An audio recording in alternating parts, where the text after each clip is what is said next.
This show is called The New Era Show. I go by the boy Art. I have a very first off, I have my co-host B Dot is here. What's up, Ben? Brandon. Yeah. Oh, Brandon. Oh, my bad. I'm involved. What's up, Brandon? How you doing? I'm good. How about yourself? Man, I'm doing good, but thanks it's for not inviting about... me. Yeah, thanks for inviting me. Of course, man. African correspondent, I guess. African liaison. The African liaison. But it's not about us today, Brandon. We got a very special guest. Kwesi Arthur is here. Did I say that right? Yes. I practiced for a minute, so I'm trying to make sure I pronounced it right. But I like to ask everybody this question that comes on the show, man. If you could think of, a moment or an experience that, you could relive again, any experience, any moment within the last 48 or 24 hours, what would that experience / moment be and why? Bruh, I don't think I'd want to relive it. Okay, what is it? Do you mind sharing? Bro, nothing even comes to mind at this particular instance. Really? Yeah, but interesting. Bro, I mean, I've gone past it, so yeah, there's no point reliving that. That's an interesting. Most people say just the fact that they woke up. Yeah. So to hear you say that, that's honest, because I feel like people just be saying it just to, sound, because we're on the microphone, we're recording, whatever. So I feel like some people give an answer that sounds very programmed, but for you, it sounds like you really just don't know. So that's honest. That's honest. I like that. Well, first of all, I don't think we properly introduced him. Yes. Kwesi Arthur, huge Ghanaian rapper and singer. Is that a good introduction, rapper? Yeah, rapper, I kind of see you. Songwriter, singer, okay, producer. rapper and singer, songwriter, producer, visiting us. So I want to start off with some Ghanaian questions for you. All right. So I'm as a fellow Ghanaian, I've been keeping up with the World Cup. What are your thoughts on how Ghana performed without getting a heart attack? Brandon's been stressing. Yeah. Bro, I mean, even being asked the question is it gets it's me stressful. Yeah, bro, it was horrible watching the team play. With the first two games. Yeah, with the first game, we could see that there wasn't any There's real issues. teamwork. It's how we weren't really building play from defense to attack. Even our attacking was questionable. Yeah. But we managed to score a lucky goal in the dying minutes of the game. And then we go into the second game with England. We managed to get a closeout. Yeah. Yeah, to hold them to a draw. Yeah. Croatia, we got beat. Bro, it's nothing to write home about. It's not. It was up and down. Okay, so and it pisses me off. Yeah, it was you had some hope, and then it's we don't have any hope. Yeah, bro, it's so annoying. Would you blame it on? I don't know how close you are with this play, but would you blame it on the management or Jordan Ayew?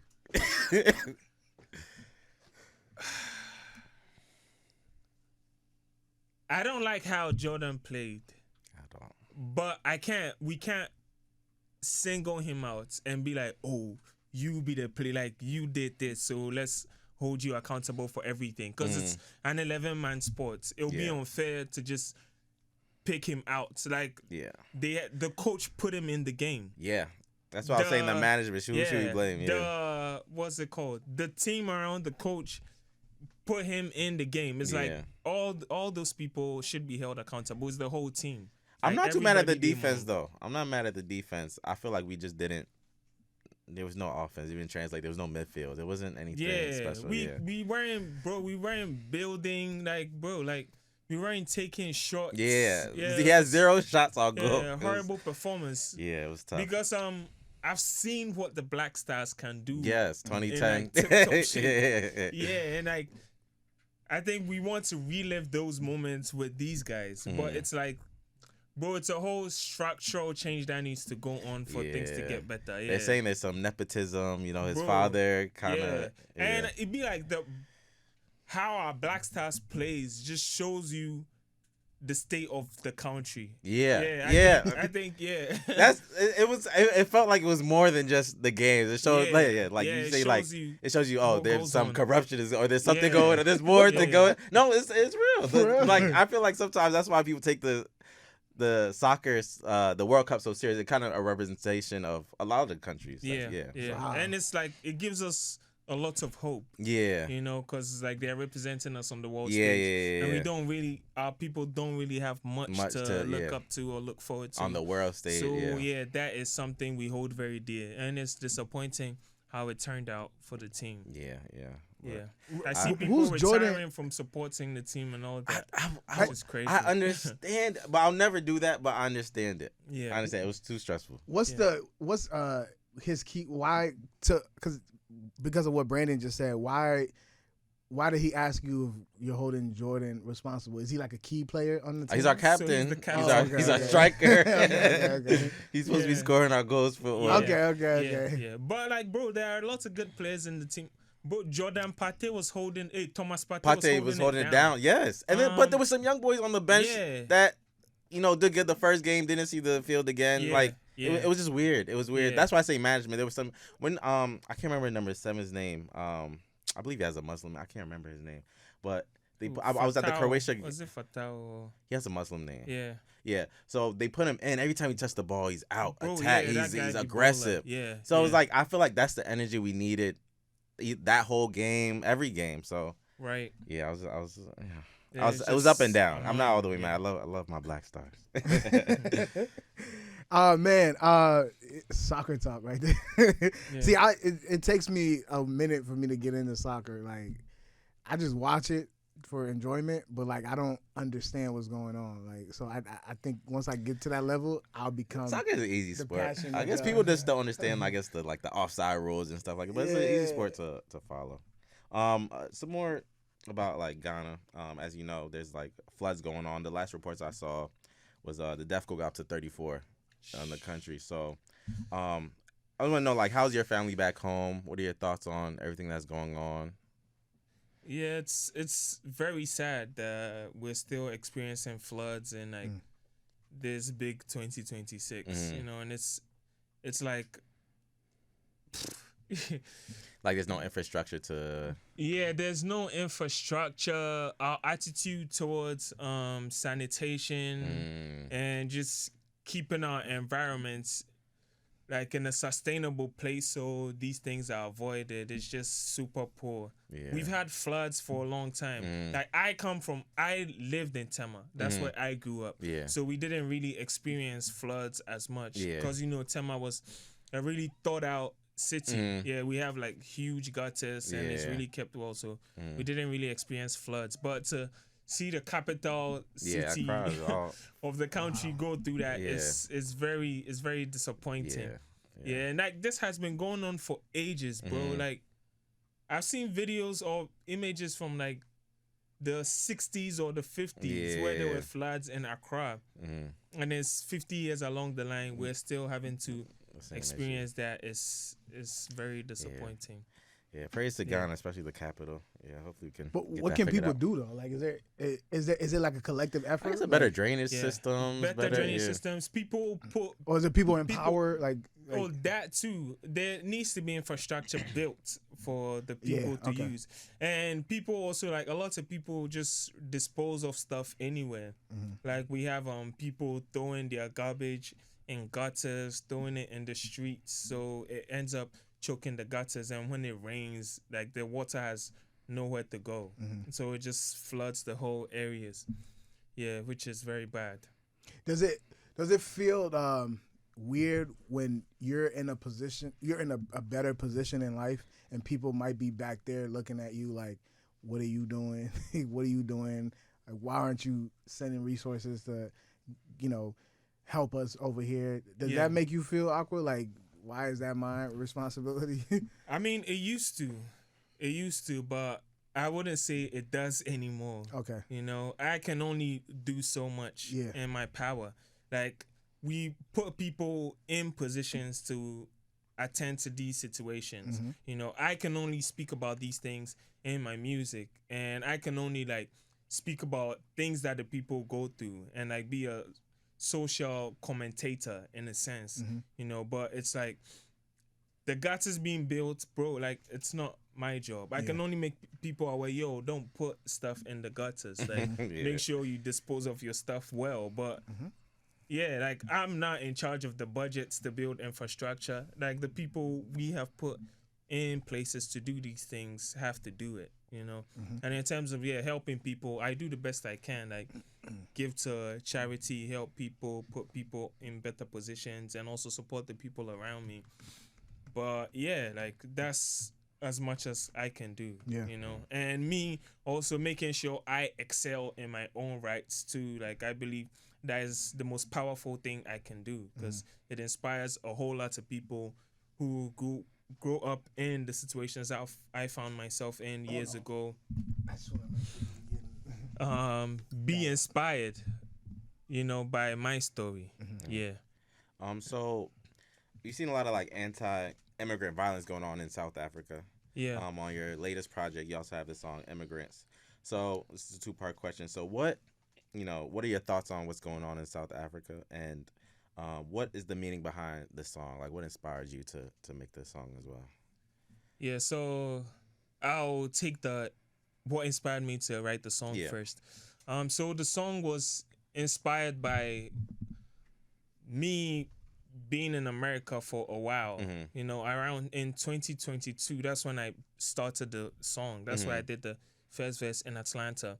So I was in America for a while. I think like 8 weeks. So it just inspired me to put that together. Like just being somebody who has lived his whole life in Ghana and finding myself in a whole new environment,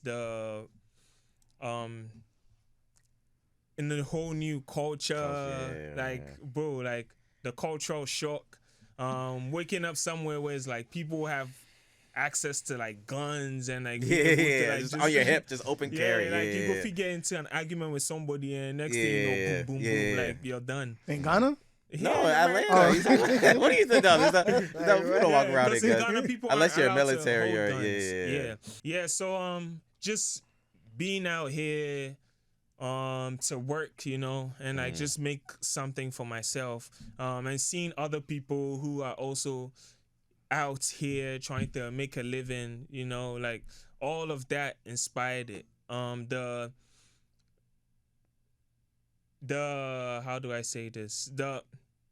How people feel about people who've traveled from where they live to a whole new space, you know, the attitude towards people back home to us over here is like all of that inspired the story. Because people think, oh, once you live in America, you haven't made it. Once you live in the UK, if you live in the West, it's like you haven't made it. But that's far from the truth, you know. And I've had interactions with a lot of people out here that gave me a whole new perspective of however people feel and like what they go through out here. Because out back home, it might be like, in a way, life is better back home in a sense.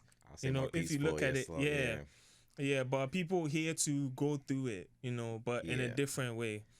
So I think all of that inspired me to put that song together. Well, going off what you just said, that's interesting because like in America, like you see a lot of dialogue between the diasporas and like especially the black diaspora with the Black Americans, Africans, Caribbeans, and like there's like, it's not, you know, real issues, but there's some, you know, conflict there or whatever. So I want to know what your experience was like being such a heavily Black American city like Atlanta as an African, as a Ghanaian. Bro, I love that you brought that up. Question. Yeah, I believe Africans in the diaspora and need to like understand Black Americans. You know, it's like, I'm an immigrant from Ghana. You know, there are certain freedoms that I'm able to enjoy out here in America because of the struggles that Black Americans went through or African Americans went through in the past. You know, and I happen to find myself in like close proximity to a lot of Black Americans, so I get to understand them. I get to view the world from their lens too. You know, I believe like us Africans sometimes tend to be like condescending in a way towards them. Like I see a lot of back and forth online where people are like, "Oh, where are you from?" And like a Black American is like, "Oh, I'm from Atlanta. I'm from DC," and like they're like, where are you from in Africa? But it's Yeah, like, it's not- which is very ignorant. Because it was stripped of them. Yeah, it's like, how do you expect somebody to know where they're from when like they are like 300 to 400 years like of their ancestry has been cut off, and they haven't been given the opportunity to reconcile with that. Yeah. You know, and bro, I believe African Americans, like, yeah, they are the realest niggas.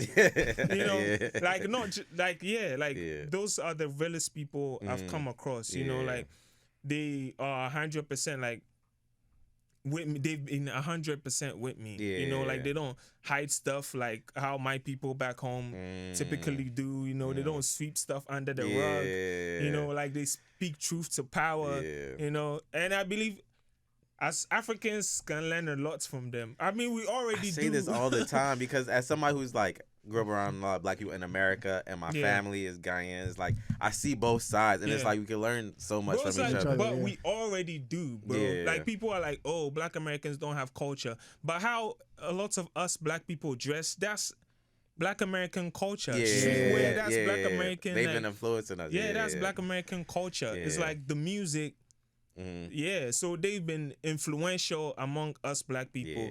So it's like, as we need to give the respect, cause bro, like every Black American I come into contact with, they are so open to knowing Africa. They ask questions. They are so open to coming to Africa and learning stuff. But you know, our attitudes towards them so far, among a lot of people, is very poor. You know, so we need to like just find a way to like, you know, just reconcile with these people. Cause bro, like if all of us can come together, it could be crazy. Oh man, see, that's what we need to do. But we can't if we can like we keep doing this bickering point and out going our back differences. Bro. And I believe even with us Africans too, among us in like our individual countries, there's so much difference among us. I say this all the time. That's why we can't unite. It's like the languages are different. You can't even go down the street and speak. You know, I speak Ghana. I don't understand Treat. I don't know why my parents did it that way. But so it's like it's difficult to even always say. Sometimes even when I meet another Ghanaian here, it feels like more so that they're it might as well be from another country. We're not from the same tribe. We don't speak the same language. So it's like there's a little bit of oh, you're Ghanaian, that's cool. But when I meet a Ghanaian person, it's more like, you know what I mean? Yeah, brother. So it's so I wish it was like more like even within the country unity and across the diasporas in general. Yeah. But I had a question about the I'm sorry, I'm going down. No, this is a random question I've always thought about with in terms of like asking them Black Americans where they're from. So if you have the slave ship that took some to the Caribbean and took some to South America, because a lot of slaves went to Brazil, and so South America and then America. I feel like only Americans are the only ones that can't say they're American, but Caribbeans can say they're Jamaican. They could say that. Yeah. But for some reason, at this stop, the ones that dropped off in America can't just say they're American. Does that make sense? I mean, if people in Jamaica can say they're Jamaican, they can also say nobody asked them, no, where are you from? Yeah. They can say Jamaican, but Americans can't say, even though they were dropped off. You know what I mean? But some say they're American. Well, he's saying, oh no, I'm saying like when you travel, Black Americans are not allowed to say I'm just American. Oh really? But among who? No, you even mentioned it. Like, where are you from? They can't say American. Like they want the like. Yeah, it's like people expect them to know. Yeah, but Jamaicans can say they're Jamaican, but I just never understood that concept. It's a random thought. I'm not going to go anywhere with it. No, I mean it's a good thought though. But hold on, let's stay on the immigration conversation real quick, because the immigration song. Because on that song you also revealed, you were just talking about a few seconds ago, how people back home see you and they think their perspective of you is like rich. You have made it. And you rapped about something similar to that on the project, where you were talking about how people back home constantly asking you for money. Yeah. I mean, throughout the project too, even on the interlude, the Babylon interlude. Babylon. Yeah. You sprinkle that on there too, but have you gotten to a point where you decide that love and access are two different things when it comes to your family? Oh yeah, among like everyone. Yeah, it's different. Yeah. Yeah, it's different. Cause it's like I went through a real hard time in like 2022, you know, and I had to it was like me going through that period. It was like still people were expecting me to like just give them stuff. Like nobody really cared. Oh, how are you doing? Like, how is your mental health? What's going on with you? Like, I was never asked that, you know, by the people that I also pour into so much, you know, like, but I was still being expected to give so much and like, provide in a sense without no care for my mental health or how I was doing, you know, which was like very disheartening. Like, bro, I like it came to times where I thought of like driving my SUV into like a tree or something at one point. Like, you know? suicidal thoughts, like, or actions. Like I thought that, Okay, you know, but I never did that because, bro, I love life. Yeah, but what made you have that conversation? Just because like, everything bro, was too like much? nobody cares. It's like you're giving people so much, but then like people and then there'll don't be really one time care. you can't give them, and then they'll be mad at you. That too, there's that too. There's Yeah. that too. Yeah, and I get it. It's just feeling like nobody cared, you know. But yeah, I care, so it's like I have to be mindful, you know, and like just also like hold the few people in my life who do care to like just hold those people very dearly. Yeah. I mean, even I was reading an interview. I can't remember the platform, but you were talking about how you're trying to rectify some of the conversations that we don't have in the African community. Yeah. You know, some of the vulnerability that we aren't able or allowed to express. Yeah. And you were saying that you're making an effort to, if it's a tough conversation, to have that conversation. Yeah. So are you having that conversation with people that you're close to with something like this? Like, are you telling them these things? I have. Yeah. I have told a lot of people. And it's come to like I don't talk to a lot of people because of that. You know, a lot of people don't fuck with me because of these things. So they're dismissive about it. Yeah. Wow. Yeah.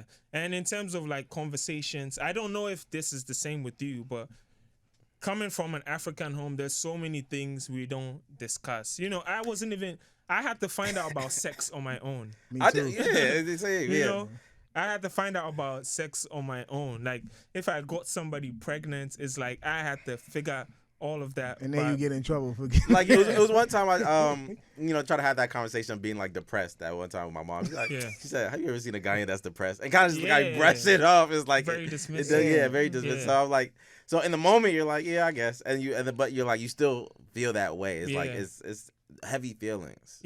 But that's not like, we all have feelings. We all go through emotions. And just cause I'm Ghanaian doesn't mean like I can't you don't feel anything. Depressed. I can't feel sad. I can't feel joy. You know, it's like all these conversations need to be had. Yeah, and like, bro, we come from a place where it's like they tell you not to do something, but there's no explanations for it. You know, it's like where fear is also like you are groomed into fear.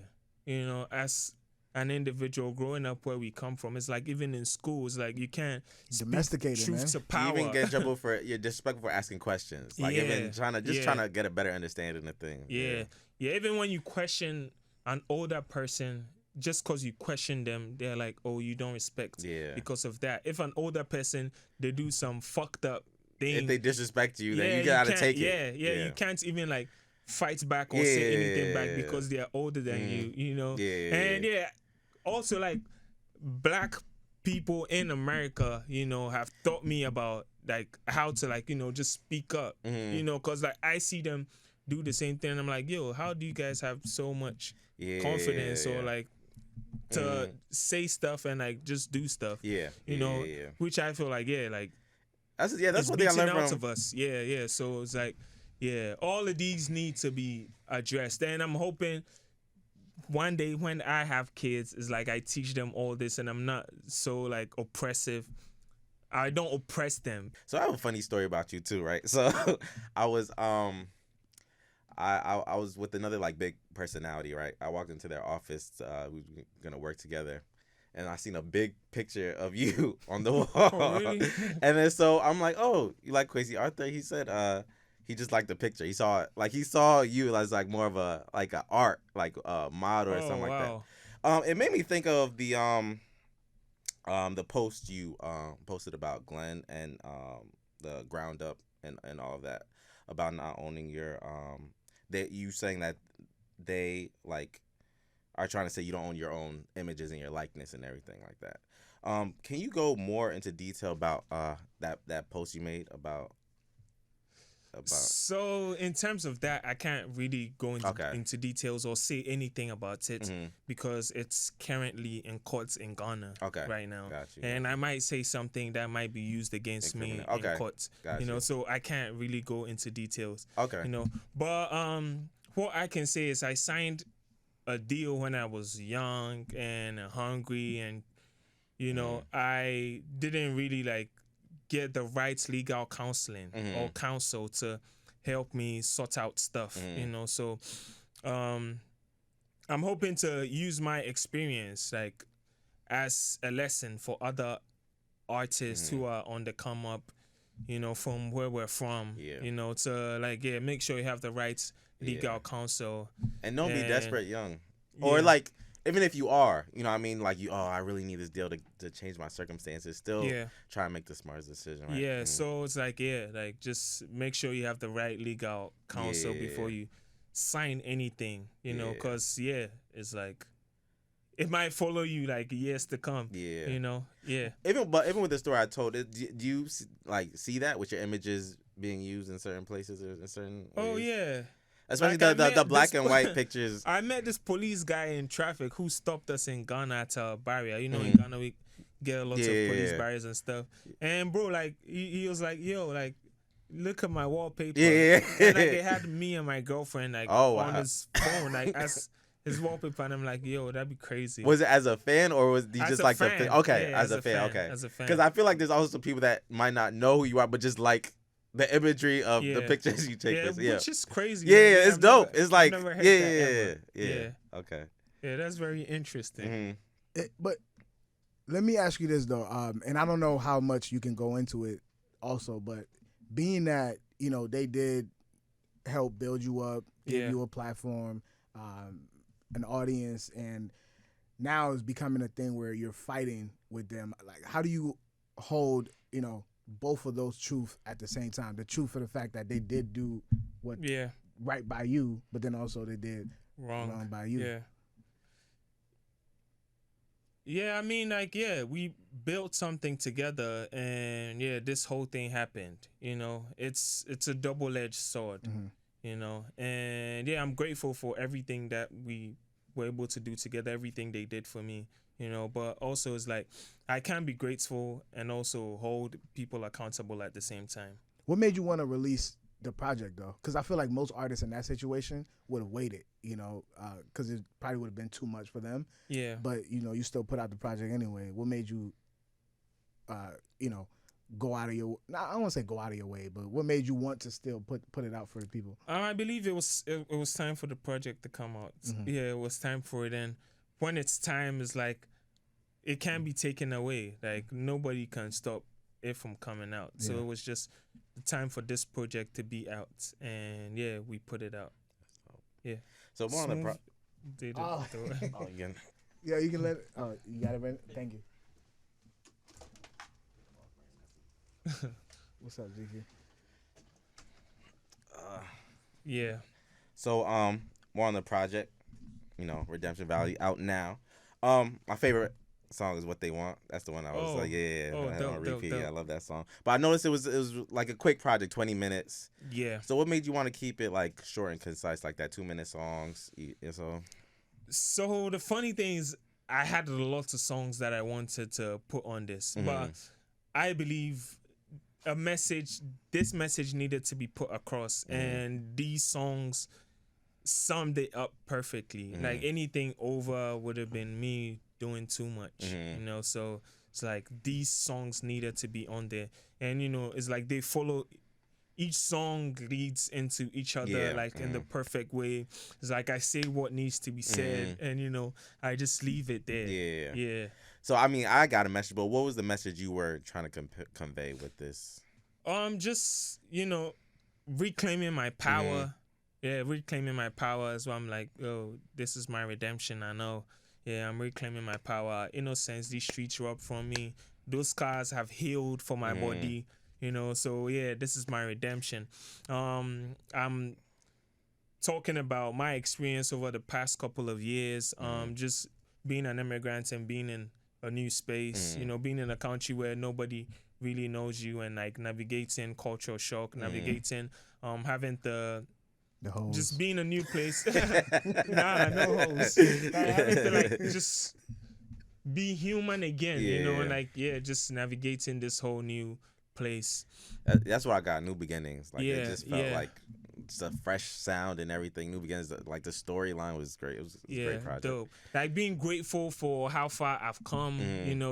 So I'm like on Hosanna. I'm like so far gone from Yahweh. Hosanna. Yeah, give glory. Yeah, so it's a lot of these things just coming together to make Redemption Valley.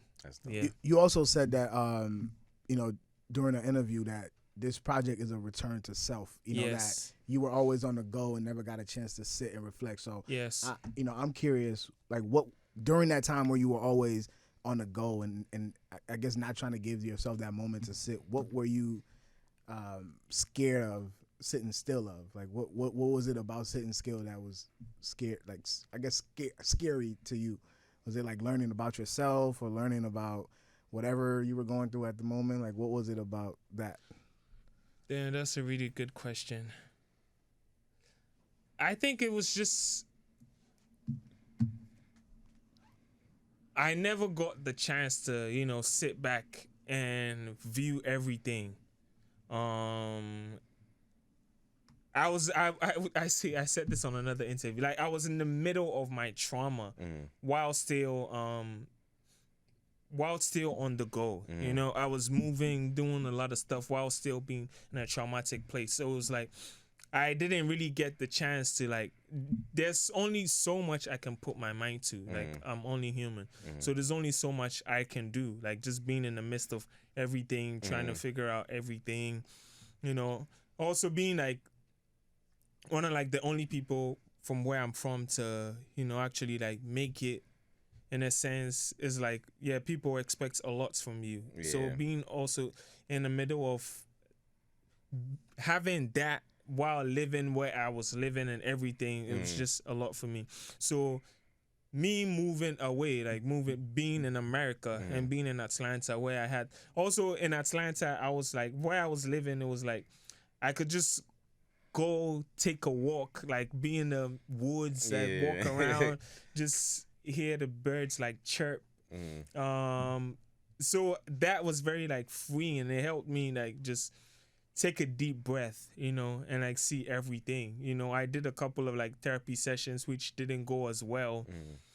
But that helped me like just return to myself and just see everything for what it is, how far I've come, on where I wanted to be. I'm like, I'd be where I wanted to be when I was 16 from a street.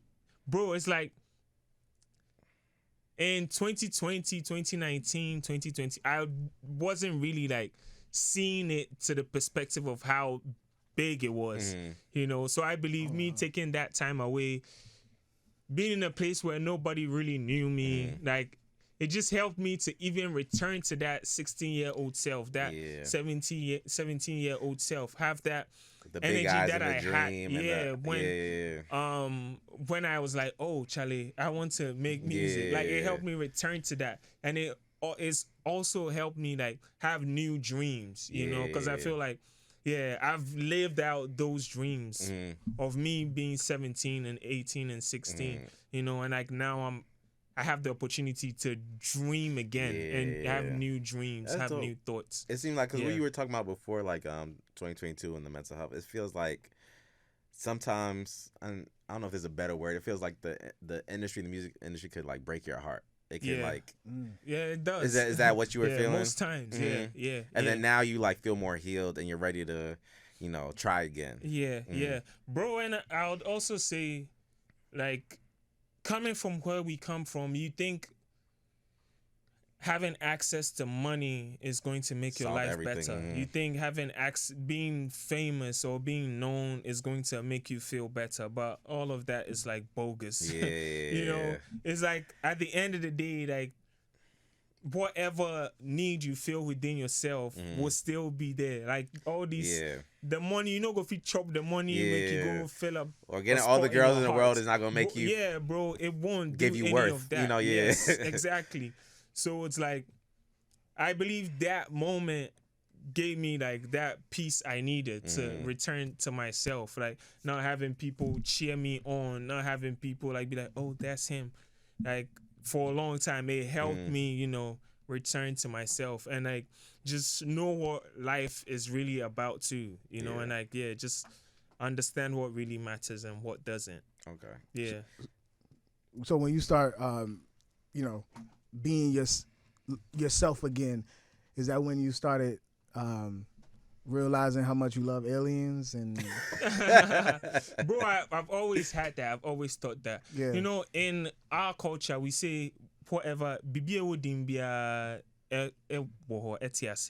so which means that whatever has a name exists. Okay.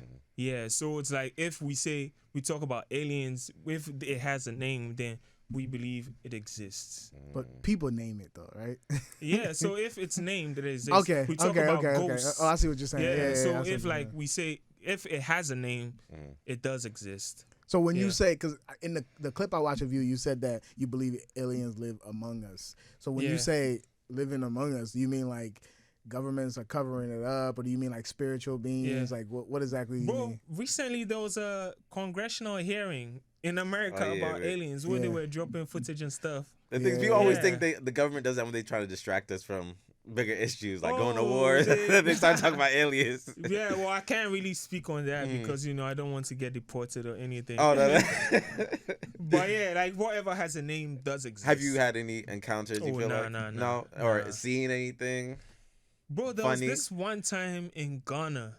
I think it was around 2 a.m., 3 a.m. We were walking from the studio. I was walking from the studio home with the guys. And all of a sudden, it's like we saw like a big bright light go off.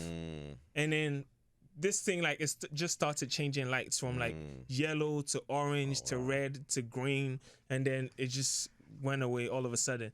And bro, that is not normal. Yeah, it's like you can't even look it up. What is it though? Yeah, but I don't know if it's aliens. I just don't know what it is. But that was really creepy. I think they would come to Africa. And I think Africans would welcome. I think it wouldn't be like. You think aliens would come to Africa? I think so. Africa? Bro, there's this origination of thing, life. like in Zimbabwe, where these cool kids were saying they had an alien visit. I think in the 90s or 80s. I think Africans would be the most normal about it too. Yeah. I think it would be a big deal, but we would still be like work with them and try to figure out what's going on, you know. But yeah, back to the music. New single, No More Sleep. What made you want to reunite with Manifest to make that happen? So, you know, Manifest is a great artist. He's a great rapper. Manifest is one of my first big stage I hopped on in Accra. Manifest gave me that opportunity where I think Ghana meets Niger. Yeah, so he brought me out, and since then it's like we've had a cordial relationship. We made a song together which was huge in Ghana, Feels. And like one day I was there and like he hit me up like, yo bro, I have this song I think you sound good on, and he sent it to me. I heard it, I'm like, yo, this is dope. Like, dope. I'll send you a verse. And and I think I recorded the verse in Ghana actually at Cantonments. And exactly sent it to him. He fucks with it. So bro, the song, it'd be good song. It's dope. It'd be dope song. So shout outs to Manifest. Speaking of, sorry. No, go ahead. Speaking of Ghana meets Nigeria, when we get another Joe Boy collab, are y'all still tight? Oh yeah, I believe so. I believe so. Y'all don't miss. What's going on with that? For hit them up, make me make something. Yeah, please, man. We need the streets. The streets need that. Joe Boy, shouts Joe Boy. He's hard. Yo, you know what? I was thinking about this.